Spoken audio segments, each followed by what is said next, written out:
Good afternoon. The launch of a Resource and Documentation Center for Gender Equality is a dream come true. It is a magic toolbox, and it is an instrument to serve the future of Europe. I will try to take up the challenge to develop these three ideas in a few words. Why a dream come true?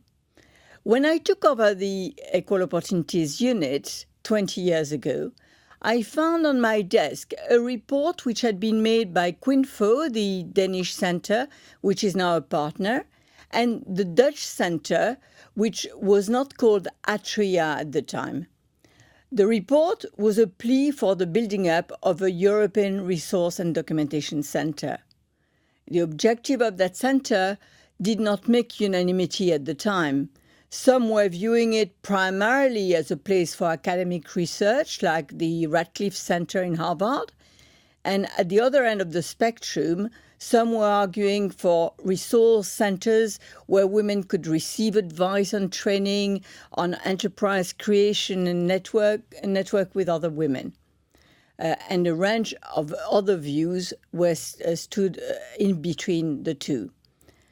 It has now taken 20 years to reconcile these views, but also to gather the political momentum, to get the economic resources, to create the European Institute for Gender Equality, and to inscribe in its mission the build-up of a resource and documentation center. So now why a magic toolbox?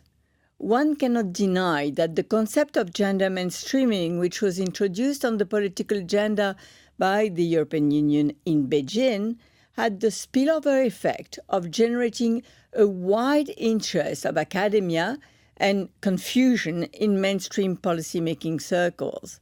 Hence, a river of research, studies, controversies, which we can hardly keep up with. A resource and a documentation center at European level is a unique place to gather the official data, the speeches, the analysis, the legal documents on these controversies. But it has also, with the help of digital tools, a place of exchange within the Eurogender network. And I do particularly congratulate the team in charge for putting effort in this essential function of sharing and exchange. I insist on gender mainstreaming, which is still one of the most difficult tools to handle for policymakers. But of course, to have statistics, analysis, experiments all gathered, documented in the same place is magic for policymakers who have to produce more and more evidence to support policies. An instrument to serve the future of Europe is the third idea I'd like to develop.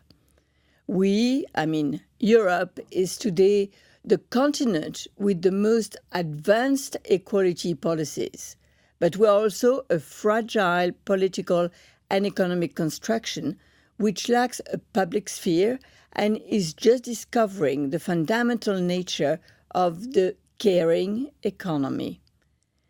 In our forward-looking studies at BEPA, gender comes out as a pervading driver of change. The Resource and Documentation Center will, I hope, help us to transform these words into reality. Our center should play their modest part in stimulating the public debate and establishing the economic and social contribution of the caring economy. Thank you for your attention. I regret very much not being with you today for this celebration, and I wish you all a very good day and a bright future for the Center.